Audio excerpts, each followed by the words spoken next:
Hi ಎಲ್ರಿಗೂ welcome back to info with Vishwa YouTube channel. Second PUC exam ಬರೆದಂತಹ ವಿದ್ಯಾರ್ಥಿಗಳಿಗೆ ಒಂದು ಒಳ್ಳೆಯ ಗುಡ್ ನ್ಯೂಸ್. ಅದೇನಪ್ಪ ಅಂದರೆ ನೀವು ರಿಸಲ್ಟ್ ಬಗ್ಗೆ ತುಂಬ ವೇಟ್ ಮಾಡ್ತಾ ಇದ್ದೀರಾ ಅಂತ ಗೊತ್ತು. ಆದರೆ ಈಗ ತಾನೇ ಕರ್ನಾಟಕ ಶಿಕ್ಷಣ ಇಲಾಖೆಯಿಂದ ಒಂದು ಒಳ್ಳೆ ನ್ಯೂಸ್ ಬಂದಿದೆ. ಅದೇನಪ್ಪ ಅಂದರೆ ನಿಮ್ಮ PUC ರಿಸಲ್ಟ್ಸ್ ಅದನ್ನ ಡೇಟ್, ಟೈಮ್ ಮತ್ತು ಯಾವ ವೆಬ್ಸೈಟಲ್ಲಿ ನಿಮ್ಮ ರಿಸಲ್ಟ್ಸ್ನ ಬಿಡ್ತಾರೆ ಅನ್ನೋದಂತಹ ಕರ್ನಾಟಕ ಶಿಕ್ಷಣ ಇಲಾಖೆಯವರು ಮಾಹಿತಿಯನ್ನು ನೀಡಿದ್ದಾರೆ. ರಿಸಲ್ಟ್ಸ್ ಡೇಟ್ ಏನಾದರೂ ಮುಂದಕ್ಕೆ ಹಾಕಿದ್ದಾರೆ ಅಂತ ತುಂಬ ವಿದ್ಯಾರ್ಥಿಗಳು ಕೇಳ್ತಾಯಿದ್ರು. ಈಗ ಕರ್ನಾಟಕ ಶಿಕ್ಷಣ ಇಲಾಖೆಯವರು ಆ ಡೇಟನ್ನು ರಿಲೀಸ್ ಮಾಡಿದ್ದಾರೆ. ಈ ವಿಷಯನ ತಿಳ್ಕೊಳ್ಳೋಕ್ಕಿಂತ ಮೊದಲು ಯಾರ್ಯಾರು ಈ ಚಾನಲ್ಗೆ ಹೊಸದಾಗಿ ವಿಸಿಟ್ ಮಾಡಿದ್ದೀರಾ ದಯವಿಟ್ಟು ಈ ಚಾನಲ್ನ ಸಬ್ಸ್ಕ್ರೈಬ್ ಮಾಡಿ ಮತ್ತು ಈ ವಿಡಿಯೋ ನಿಮ್ಗೆ ಇಷ್ಟ ಆದರೆ ಲೈಕ್ ಮಾಡಿ. ಇದೇ ರೀತಿ KCET ಸಂಬಂಧಪಟ್ಟಂಗೆ ಅಥವಾ ಮುಂದೆ ನಿಮಗೆ ಕೌನ್ಸಿಲಿಂಗ್ ಸಂಬಂಧಪಟ್ಟಂಗೆ, ಡಿಗ್ರಿ ಅಡ್ಮಿಷನ್ ಸಂಬಂಧಪಟ್ಟಂಗೆ ಆಗಲಿ ಅಥವಾ ಇದು ನಿಮ್ಮ ಯಾವುದಾದ್ರೂ ಸ್ಕಾಲರ್ಶಿಪ್ ಸಂಬಂಧಪಟ್ಟಂತ ಹಾಗೆ ಎಲ್ಲ ರೀತಿಯ ವಿಷಯಗಳನ್ನು ನಾನು ನಿಮಗೆ ಅಪ್ಡೇಟ್ ಮಾಡ್ತಾ ಇರ್ತೀನಿ.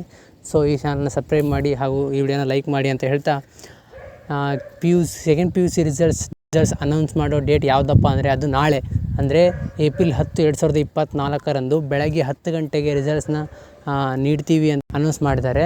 ಬೆಳಗ್ಗೆ 10 ಗಂಟೆ ಅಂದರೆ ನೀವು 10 ಗಂಟೆಗೆ ನೋಡೋಕೆ ಹೋಗ್ಬೇಡಿ, ಏಕೆಂದರೆ ಎಲ್ಲ ವಿದ್ಯಾರ್ಥಿಗಳು ಸಹ ನಾಳೆ ಬೆಳಗ್ಗೆ 10 ಗಂಟೆಗೆ ರಿಸಲ್ಟ್ನ ನೋಡ್ತಾ ಇರ್ತಾರೆ. ಹಾಗಾಗಿ ವೆಬ್ಸೈಟ್ ಕ್ರ್ಯಾಶ್ ಆಗೋ ಸಾಧ್ಯತೆ ಇರುತ್ತೆ.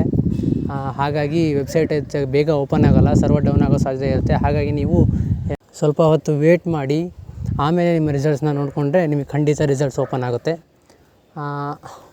ಬೆಳಗ್ಗೆ 10 ಗಂಟೆಗೆ ಸೆಕೆಂಡ್ PUC ರಿಸಲ್ಟ್ಸನ್ನು ಅನೌನ್ಸ್ ಮಾಡ್ತಾರೆ. ಯಾವ ವೆಬ್ಸೈಟಲ್ಲಪ್ಪ ಅಂತ ನೋಡೋದಾದರೆ karresults.nic.in ಈ ವೆಬ್ಸೈಟ್ನಲ್ಲಿ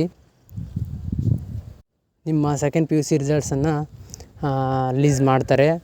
ಸೊ ವೆಬ್ಸೈಟನ್ನು ನೀಟಾಗಿ ಕೇಳಿಸ್ಕೊಳ್ಳಿ, karresults.nic.in. ಸೊ ಎಲ್ರಿಗೂ ಆಲ್ ದ ಬೆಸ್ಟ್. ನೀವು ಅಂದ್ಕೊಂಡಿರ್ತಕ್ಕಂಥ ರಿಸಲ್ಟ್ ಎಲ್ರಿಗೂ ಬರಲಿ ಅಂತ ಅಂದ್ಕೊತೀನಿ. All the best, good luck.